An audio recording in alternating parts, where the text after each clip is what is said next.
မျိုးတွေအားလုံးမင်္ဂလာပါနော်မျိုးတွေအားလုံးဒီခွန်တုံးပေါက်မယ်လို့ထင်ပါတယ်ထိတ်စီးရမယ်လို့လည်းထင်ပါတယ် break လည်းရမယ်လို့ထင်ပါတယ်နော်ဒါခွန်တုံးမွေးကနန်းနော်မွေးကနန်းဒါပေါက်လားမပေါက်လားတစ်ချက်မှတ်မိခင်နော်ပြီးလို့ရှိရင်ဒီကျွန်တော် channel လေးကို subscribe လေးလုပ်ပေးတာပါ subscribe လေးလုပ်ပေးပြီးတော့မှ like လေးပေးပါ like လေးပေးပြီး subscribe လုပ်ပါ okay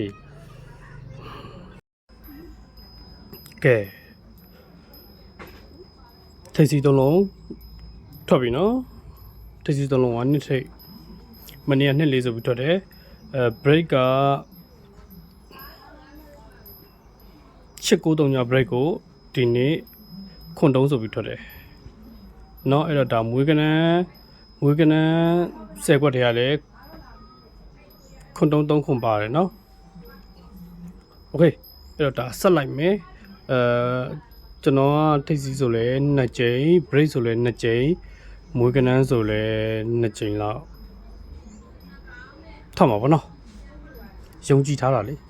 အဲကြောင့်မလို့အားလုံးဆက်လိုက်ပြီပါဒီ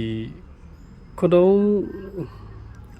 ဟိုပေါက်တဲ့လူရရှိလားမသိပေါက်တဲ့လူတွေကဒီအောက်မှာပီလေးဘယ်လောက်ပေါက်လဲဆိုတော့တစ်ချက်မှတ်ပြီနော်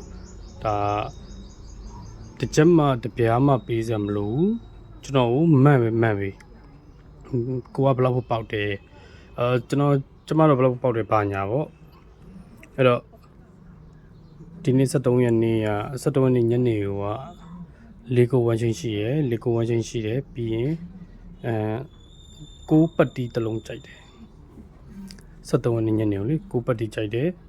6ပတ်တီကို90 9ခွန်9နှစ်အကြိုက်တယ်73ရက်နေ့ညနေ